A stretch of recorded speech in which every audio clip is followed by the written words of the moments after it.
Hello बच्चों, how are you. I hope कि आप लॉकडाउन में भी अपनी पढ़ाई वीडियो की हेल्प से अच्छे से कर रहे होंगे। मैंने अपनी तरफ से केमिस्ट्री को बहुत सिंपल बताने की कोशिश की है। फिर भी अगर आप को कोई दिक्कत आती है तो आप वीडियो पर कमेंट ज़रूर करें, अपने दोस्तों में वीडियो शेयर करें। बच्चों याद रखना, बिना चोट पड़े पत्थर भगवान नहीं बनता। बिना चोट पड़े पत्थर भगवान नहीं बनता। वैसे ही संघर्ष किए बिना इंसान महान नहीं बनता। तो आप इस कठिनाई भरे समय में भी अपनी पढ़ाई जारी रखें, मेहनत करें और आपको सफलता ज़रूर मिलेगी। आज का जो टॉपिक है वो है mole concept in solution. Last topic में हमने मोल कॉन्सेप्ट के बारे में डिस्कस किया था कि मोल कॉन्सेप्ट क्या होता है और उससे नंबर ऑफ पार्टिकल्स कैसे निकालते हैं। आज हम सॉल्यूशन की बात करेंगे। सॉल्यूशन में ये कैसे काम करता है। +2 के अंदर एक चैप्टर है सॉल्यूशन का, काफ़ी बड़ा चैप्टर है। यहाँ पर हमें थोड़ा सा इसकी कुछ टर्म्स पढ़नी है। तो पहले हमें समझना पड़ेगा कि सॉल्यूशन क्या होता है, व्हाट इज सॉल्यूशन। तो याद रखना, solution is the homogeneous mixture of 2 और मोर नॉन रिएक्टिंग कंपोनेंट्स। मतलब 2 या 2 से अधिक नॉन रिएक्टिंग कंपोनेंट का होमोजेनियस मिक्सचर होता है। अब ध्यान रखिए, 2 वर्ड बड़ी इंपॉर्टेंट है, होमोजीनियस। सेकंड जो आपके पास वर्ड है नॉन रिएक्टिंग कंपोनेंट। जो कंपोनेंट है वो आपस में रिएक्शन ना करें, ये बात आपको ध्यान रखनी है, मतलब नया प्रोडक्ट ना बनाएं। अब होमोजीनियस क्या होता है ये काफ़ी बच्चों को समझ में नहीं आता है। उसका मैं एक छोटा सा एग्जांपल ले रहा हूँ। देखिए सॉल्यूशन के अंदर ये आपके पास एक बीकर के अंदर वाटर है। इस वाटर में हमने मिला दिया साल्ट। साल्ट कौन सा है? NaCl। नमक नहीं बोलेंगे, केमिस्ट्री की लैंग्वेज में इसको आप NaCl कहेंगे। अब इसको देखिए हमने डिजोल्व कर दिया है। Salt is soluble in water. अब डिजोल्व होने के बाद देखिए आप क्या देखते हैं,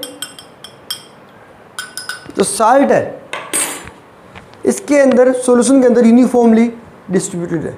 ऐसा नहीं है कि नीचे साल्ट ज़्यादा ऊपर कम है, सभी जगह क्या है, यूनिफॉर्म है। इसको क्या बोलते हैं हम, होमोजीनियस। तो सबसे बड़ी बात यही रहेगी कि जो सॉल्यूशन है दैट मस्ट बी होमोजीनियस। अब सॉल्यूशन के 2 पार्ट होते हैं। सॉल्यूशन के कितने पार्ट होते हैं? 2 पार्ट होते हैं। 2 कंपोनेंट लिख सकते हैं उसको आप यहाँ पे।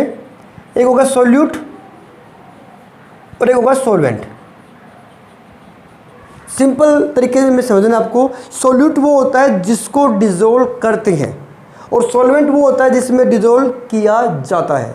सॉल्यूट जैसे याद रखना, स्मॉलर अमाउंट में होता है, स्मॉलर अमाउंट, और जो आपके पास सॉल्वेंट होता है वो लार्जर अमाउंट में, लार्जर अमाउंट। ठीक है। अब ये एग्जांपल ये आपके सामने मैंने, नमक जो था वो सॉल्यूट है और वाटर है हमारा सॉल्वेंट है।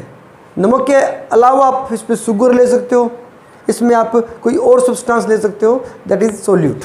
क्लियर। अब सॉल्यूशन के अंदर नेक्स्ट जो पार्ट आप करेंगे वो क्या करेंगे, सॉल्यूशन 2 तरह का हो सकता है, on basis of solvent. Solvent के बेस पे 2 तरह का होता है,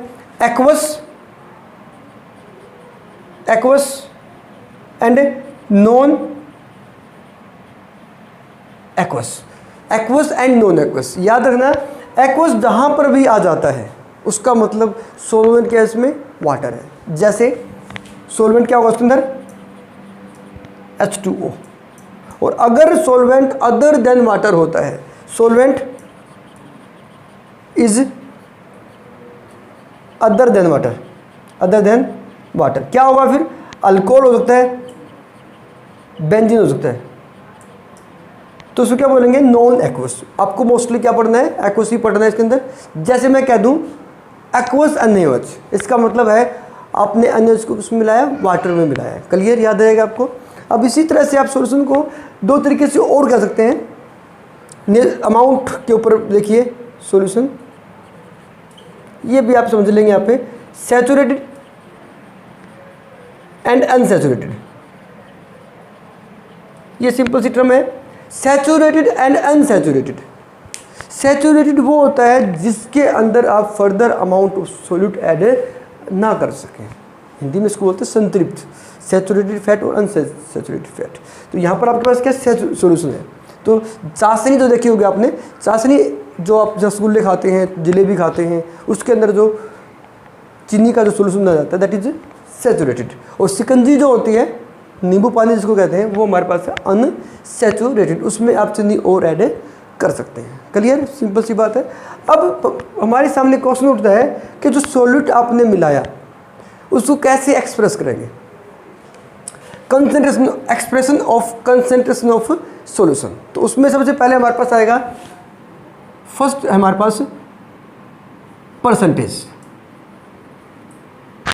परसेंटेज, परसेंटेज जो होती है उसको लिखोगा वेट बाय वेट परसेंट। ध्यान रखना,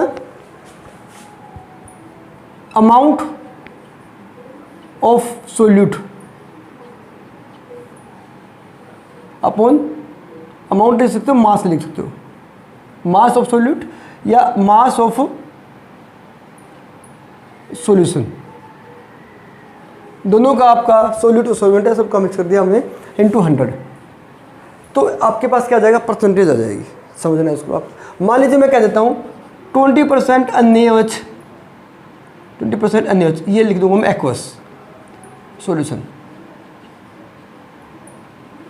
20% एक्वस NaOH सॉल्यूशन का मतलब है कि इसके अंदर 20 ग्राम NaOH है, बाकी जो बच गया हमारे पास 80 ग्राम वो वाटर है। क्लियर, आ गया समझ में। नेक्स्ट देखिए, सेकेंड जो टर्म है वो होता है मोल फ्रैक्शन।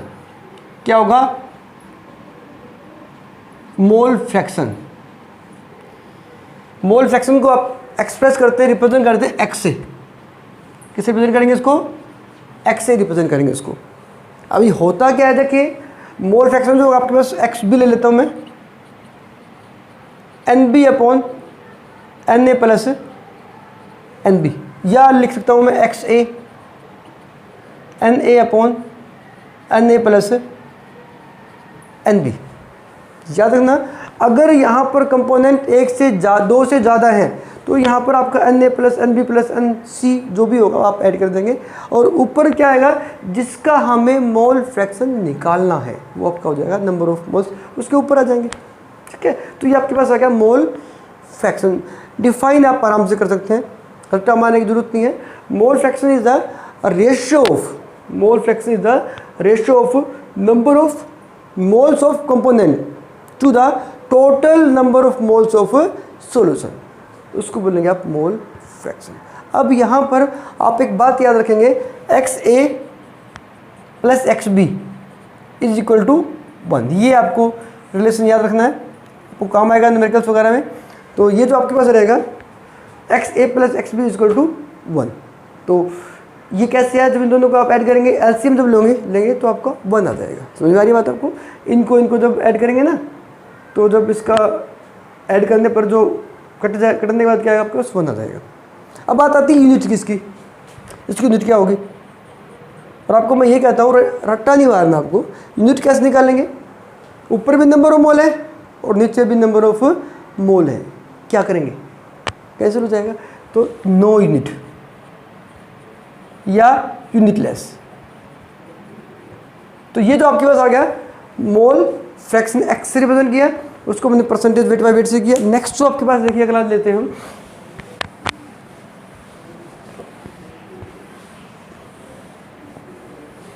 अगला जो हमारे पास है वो लेते हैं मोलेलिटी। नेक्स्ट टर्म है मोलेलिटी। मोलेलिटी याद रखेंगे, इसको रिप्रेजेंट करते हैं स्मॉल एम से। किसे करते हैं, स्मॉल एम से।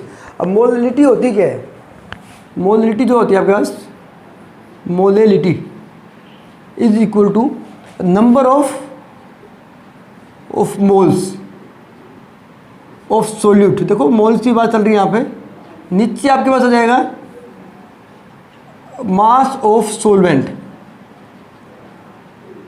इन KG, mass of solvent in KG. ये फॉर्मूला आपके सामने लिखा है मैंने, इसकी डेफिनेशन आप यहीं से बना सकते हैं, समझ लेना, याद हो जाएगी। Molality is defined as the number of moles of solute present in dissolve in per KG of solvent is called molality. Clear, आ गया समझ में। अब आती है इसकी यूनिट, क्या लिखेंगे हम, देखिए यूनिट, इसकी यूनिट होगी, ऊपर मोल है, मोल केजी इनवर्स, सिंपल, या इसको आप लिख सकते हो स्मॉल एम से, मोलल, तो ये भी आपकी इसकी यूनिट हो सकती है। ठीक है, याद रखिए बात ये। अब यहाँ पर इस फॉर्मूले को हम थोड़ा सा सिंप्लीफाई करते हैं। देखिए जो फॉर्मूला आपके सामने है, इसको देखिए हम थोड़ा सिंप्लीफाई करते हैं। क्या करेंगे, नंबर ऑफ मोल्स पीछे क्या था हमने, वेट बाई वॉल्यूम, तो आप क्या करेंगे, W by M, number of moles into mass of solvent, आप लिखेंगे इसको W इंटू 1000। ये ले रहा हूँ मैं, ये ले रहा हूँ, देखो W दोनों सेम हो गए, तो हम क्या करेंगे, डिफ्रेंशिएट करने के लिए यहाँ पर लिख दूंगा मैं B, यहाँ पर लिख दूंगा A। तो A जो है ये ग्राम में लिया हमने, ठीक है, ये आपका सॉल्वेंट है और ये आपका सॉल्यूट है, याद रखना बात ये। B या 2 और 1 भी हो सकता है, या B भी और A भी आपका हो सकता है, तो आप याद रखेंगे इसको, सिंपल तरीके से ध्यान रखेंगे इसको। ठीक है, याद रहेगी बात ये। ग्राम में था, इसको किलोग्राम में चेंज करने के लिए 1000 से डिवाइड किया तो 1000 ऊपर चला गया, तो ये फार्मूला आपके पास आ जाएगा, इसको आप यूज़ कर सकते हैं। क्लियर, समझ में आ गया सभी को। तो ये आपके पास हो गई है मोलैलिटी। याद रखना, ये जो आपके पास है ये सॉल्वेंट है, ये आपके पास क्या है, सोल्यूट है। पहले इनको समझ लेते हैं, बाद में इसका हम क्या करेंगे, सोल्यूट। क्लियर। नेक्स्ट जो टर्म है वो है मोलेरिटी। मोलेरिटी, वो लिटी था, ये है रिटी, इसको रिप्रेजेंट करते हैं कैपिटल M से। ठीक है, यहाँ पर मैं लिखूँगा molarity is equal to number of moles of solute, number of moles of solute upon क्या आएगा पता है, यहाँ पर तो मास ऑफ सॉल्वेंट था, यहाँ पर लेंगे volume of solution in litre. ठीक है, यहाँ पर मास ऑफ सॉल्वेंट था, यहाँ पर है वॉल्यूम ऑफ सॉल्यूशन। ये कंफ्यूज नहीं होना, आपको याद रखना है। मोलैलिटी के अंदर नीचे क्या आएगा, number of sorry volume of solution आएगा, और यहाँ पर आएगा मास ऑफ सॉल्वेंट। क्लियर। अब इसकी यूनिट जो रहेगी सिंपल है, यहाँ से याद करेंगे इसको आप, मोल लीटर इनवर्स। ठीक है, या लिखेंगे इसको और लिखेंगे कैपिटल M से, इसको रिप्रेजेंट कर सकते हैं आप। ठीक है, अब इसको सिंप्लीफाई कर रहे हैं, देखिए मैं इसी फॉर्मूले को सिंप्लीफाई कर रहे हैं, इसको यहाँ पे नंबर ऑफ मोल्स वही रहेगा W बाई M इंटू 1000, नीचे आपका आ जाएगा यहाँ पे वॉल्यूम, और वॉल्यूम हमारे पास ml में, ये बात याद रखनी है आपको। वॉल्यूम जो रहेगा ml में अगर है तो आप 1000 लिखेंगे, अदरवाइज 1000 लिखने की जरूरत नहीं है अगर लीटर में है तो। ठीक है, तो ये हो गया हमारे पास molarity, mole fraction, molality and molarity. Simple याद रखना है, इसका स्मॉल M, इसका कैपिटल M है, इसका X है। अगला जो हमारे पास है वो आ जाता है नॉर्मेलिटी। क्या जाएगा नेक्स्ट है, नॉर्मेलिटी। देखिए आप इसकी डेफिनेशन याद करें, इसका फॉर्मूला याद रख रहे हैं आप इसका। नेक्स्ट है नॉर्मेलिटी। लेकिन नॉर्मेलिटी क्या होती है, इसको आप रिप्रेजेंट करते हैं कैपिटल N से, नॉर्मल। यहाँ पर क्या है देखिए, normality is equal to number of gram equivalent upon volume of solution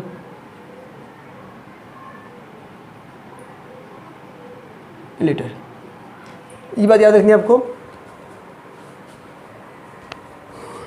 number of gram equivalent upon volume of solution in litre. फर्क दिखना, यहाँ पर नंबर ऑफ ग्राम इक्विवेलेंट था, यहाँ पर हमारे पास है नंबर ऑफ मोल्स। फर्क है दोनों के अंदर। तो होता क्या देखिए, तो लिख रहा हूँ मैं नंबर ऑफ ग्राम इक्विवेलेंट, यहाँ पे याद रखना एटॉमिक मास या मोलिकुलर मास लिख लेंगे इसका आप, molecular mass upon acidity, basicity या चार्ज, सारे को बोलते हैं एन। एन से रिप्रेजेंट करते हैं उसको आप, ठीक है। एसिडिटी, बेसिसिटी या चार्ज, कोई भी आप इसमें आ सकता है आपके सामने। देखिए मान लीजिए मैं लिख देता हूँ H2SO4 है, H2SO4 टूटेगा यहाँ पे 2H पॉजिटिव, SO4 2 नेगेटिव। अगर यहाँ पे आपको लिखना है इसका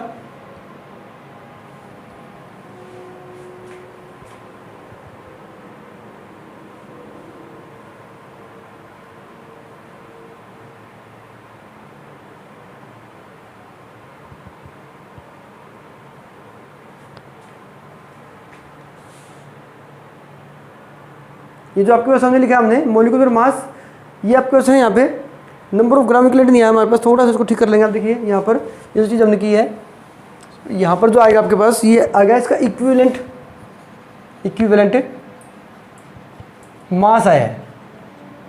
जो मोलिकुलर मास था उसकी जगह पे हम करेंगे आप इक्विवेलेंट मास। इक्विवेलेंट मास देखिए क्या आएगा हमारे पास यहाँ पे, इसका जो रहेगा इक्विवेलेंट मास, इसका मोलिकुलर मास कितना है 98 होता है, 2 से डिवाइड किया तो 49 आ गया।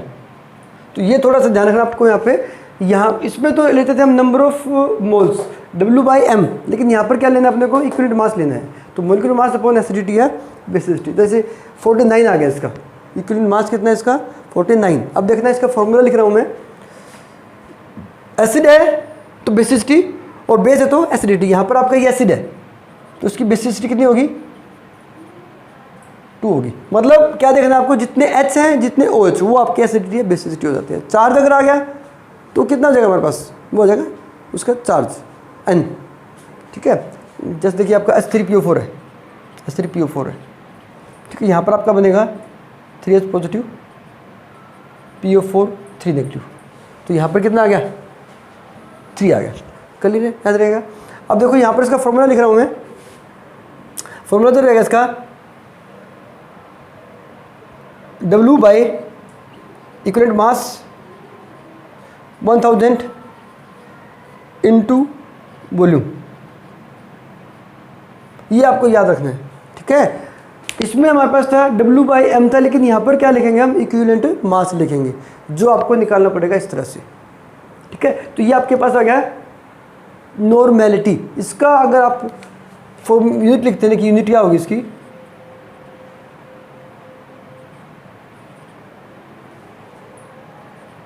ग्राम इक्विवेलेंट पर लीटर, ये इसको लिख सकते हैं डायरेक्ट नॉर्मल भी लिख सकते हैं इसको। तो ये आपके पास कुछ टर्म्स थी जो हमें यहाँ पर पढ़नी है, जो आपको न्यूमेरिकल्स में काम आएंगी। कर लेंगे आप इसको। अगला जो रहेगा देखिए, वो इसमें एक छोटा सा टर्म और रहेगी, वो स्ट्रेंथ। ये होगी नॉर्मेलिटी, मोलरिटी, सभी का फॉर्मूला ध्यान रखेंगे आप। नेक्स्ट जो हमारे पास है वो है स्ट्रेंथ ऑफ सॉल्यूशन। ये पहले करना था अपने को, लास्ट में करना। देखिए स्ट्रेंथ क्या होगी, स्ट्रेंथ ऑफ सॉल्यूशन। स्ट्रेंथ वैसे किसी आदमी की होती है, लेकिन सॉल्यूशन की स्ट्रेंथ से मतलब है कि उसके अंदर सॉल्यूट की अमाउंट क्या है। तो यहाँ पर नंबर ऑफ मोल नहीं लेंगे, तो स्ट्रेंथ जो रहेगी हमारे पास वो रहेगी mass of solute in gram upon volume of solution in litre. फर्क देखना है यहाँ पर हमने क्या लिया है, मास ऑफ सॉल्यूट लिया है, लेकिन नंबर ऑफ मोल लिया है। जैसे मान लीजिए एक क्वेश्चन ने छोटा था, ए solution of NaOH has 20 gram of NaOH in 250 ml of the solution. What is the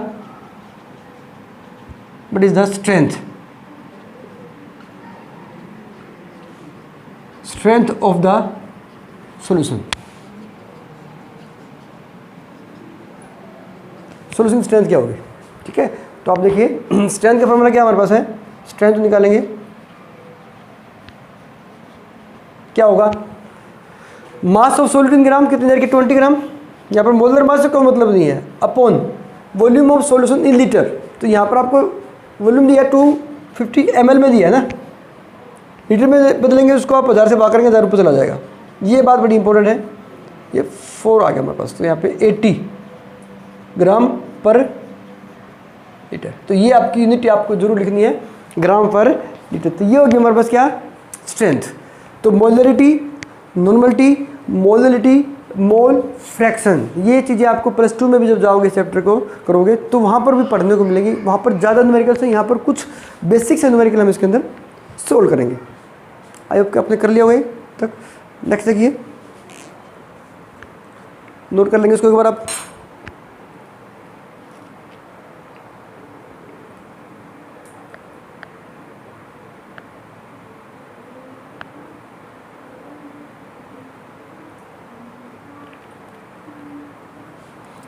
एक न्यूमेरिकल और करते हैं, देखिए इसके ऊपर based.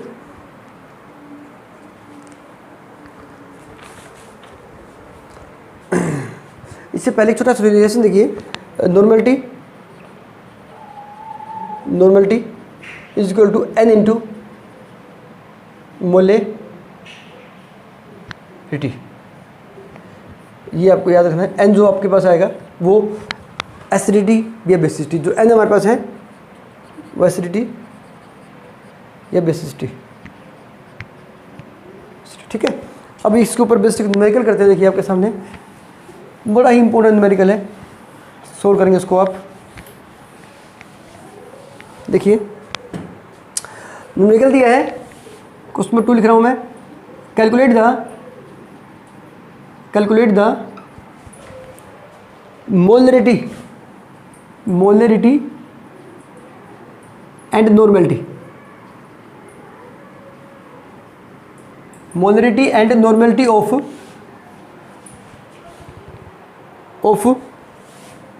4.9 gram of H2SO4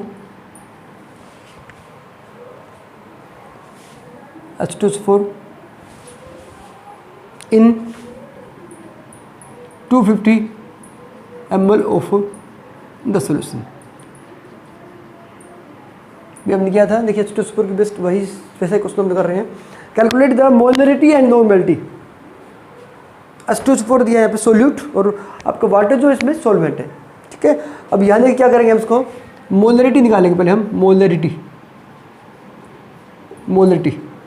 molarity जो होती है 4.9 अपॉन 98 इंटू 1000 इंटू V 250, ठीक है।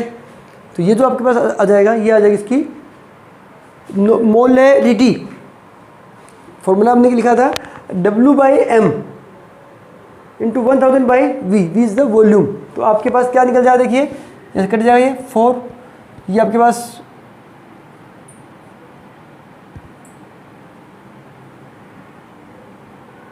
2 1.10 कर दिया इसको हमने यहाँ पे, कैसे हो गया, देखिए आ जाएगा हमारे पास 2, कितना आ गया 0.2। आप इसको लिखेंगे कैपिटल M, ठीक है। अब आपको निकालनी है इसकी नॉर्मलिटी। तो नॉर्मलिटी देखिए, नॉर्मलिटी में क्या करेंगे, नॉर्मलिटी है तो अब क्या करेंगे इसको W/, equivalent mass into 1000 upon volume, ऐसे करें। या W देखो आपको दिया कितना यहाँ पे 4.9। अब आपको लिखना है इसके अंदर इक्विवेलेंट मास।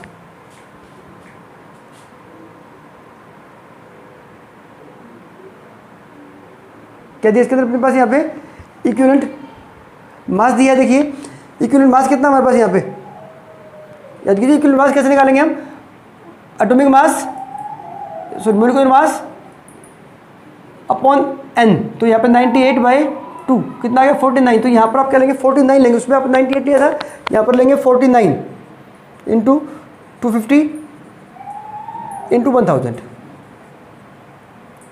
डिफरेंस समझ में आएगा ना आपको, यहाँ 98 था मोलरिटी के अंदर, यहाँ पे 49 हमारे पास इक्विवेलेंट मास ऑफ H2SO4 है, तो ये आपको याद करना है। यहाँ से आपको कट के कितना देगा 4, तो यहाँ पर आपका 0.4 आ गया, आप देखिए n लिख देंगे इसको आप n, तो ये डायरेक्ट कर लेंगे इसको आप, normality equal to n into molarity, या फिर आप ऐसे कर सकते हैं। समझ में आ गया आपको, सिंपल सा क्वेश्चन था नॉर्मलिटी एंड मोलरिटी निकालने के लिए, ठीक है। अब जो लास्ट क्वेश्चन है कि इसका करते हैं हम, थोड़ा सा और टिपिकल क्वेश्चन है। देखिए लास्ट क्वेश्चन जो है एनसीईआरटी क्वेश्चन है, calculate the density of 3 molar solution of NaCl is 1.25 ग्राम पर ml, ठीक है। कैलकुलेट मोलैलिटी ऑफ द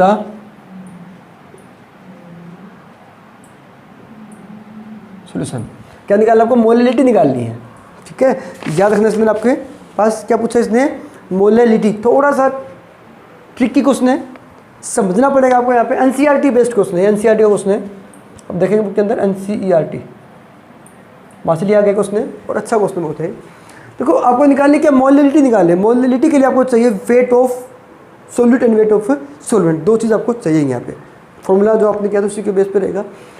अब यहाँ पर दिया क्या आपको, डेंसिटी दी है और मोलैलिटी दे रखी है, 3 mole present in 1 litre of the solution, ठीक है। तो यहाँ पर क्या लिखेंगे, number of mole of solute, कितने देर के यहाँ पे 3 मोल है, और हमारे पास है क्या ये आपके पास क्या है, NaCl है। नेक्स्ट देखिए number of moles of solute हो गया। अब क्या करेंगे, मास ऑफ सोल्यूट चाहिए अपने को। याद कीजिए, देखो आपने क्या किया था, n इक्वल टू W/m था, ठीक है, n इक्वल टू W/m। तो यहाँ पर आपके पास क्या जाएगा, W equal to n into m, ठीक है, ये आपने कर दिया। देखिए अब यहाँ पर जो दे रखा है डेंसिटी कितनी दे रखी है, अब इससे देखिए क्या करेंगे हम इसको, 3 इंटू जो m रहेगा इसका मोलिकुलर मास ऑफ सोल्यूट, कितना दे रखा है NaCl का, 3 इंटू 58.5। समझ में आपको क्या कर दिया 58.5। जो NaCl था उसका हमने क्या लिख दिया यहाँ पे, मोलिकुलर मास। सोडियम का 23 होता है, इसका 35.5 होता है, तो ऐड करेंगे तो 58.5। तो यहाँ पर सोल्व करेंगे तो कितना जाएगा, देखिए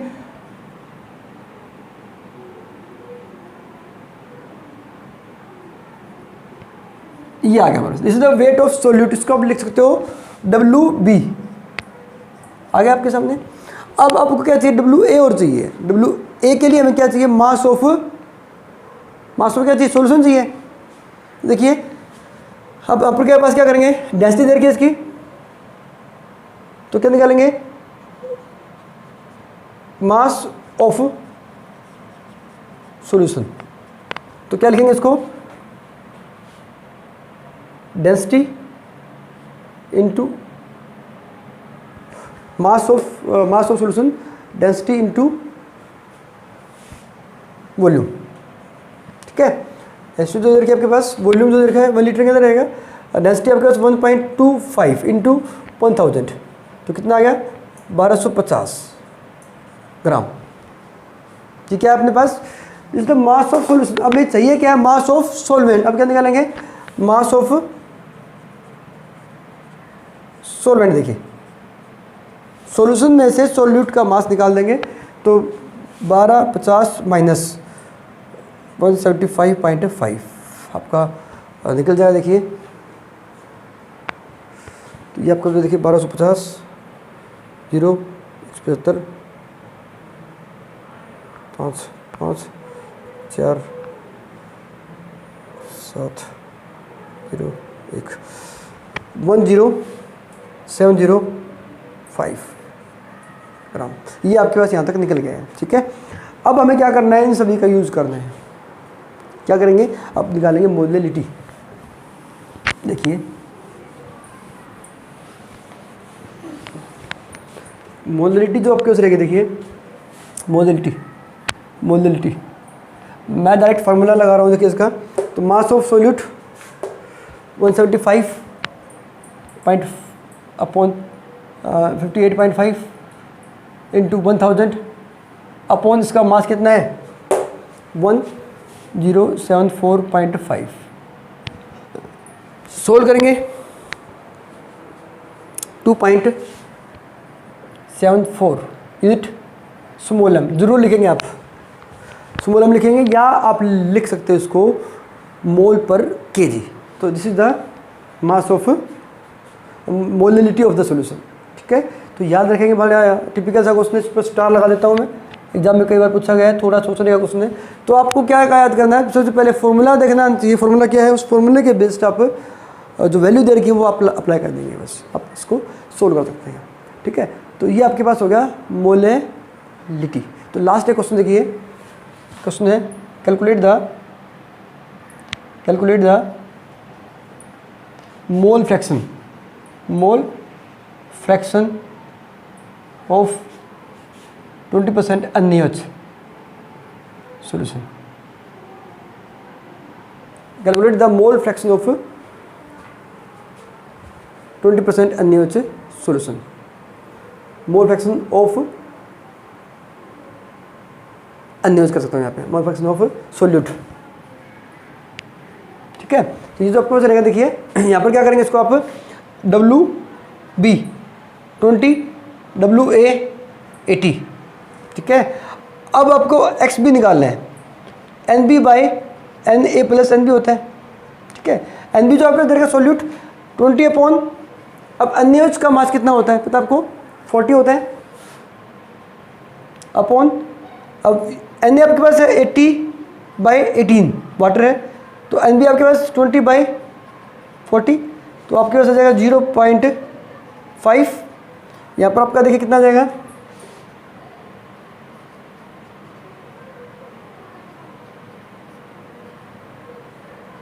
4.4 प्लस 0.5, तो ये आपका निकल जाए, देखिए 0.5 अपॉन 4.9। तो सोल्व कर देंगे इसको, आप सोल्व करेंगे तो आपका आंसर जो आएगा वो आपका जाएगा, यूनिट इसकी है ही नहीं। ठीक है, तो ये आपके पास क्या जाएगा, मोल फ्रैक्शन परसेंटेज कर लिया आपने, अपने मोलिलिटी निकाल ली, नॉर्मलिटी निकाल ली और मोल फ्रैक्शन भी निकाल लिया है। तो आप इस तरह के और भी ज़्यादा न्यूमेरिकल्स करें और आई होप कि आपको बड़ा ही आसान लगेंगे। ठीक है, तो न्यूमेरिकल जो होते हैं आसान होते हैं, बस प्रैक्टिस की ज़रूरत होती है। आप प्रैक्टिस करें और आप न्यूमेरिकल के बादशाह बन जाओगे। ठीक है, thank you for watching and do practice.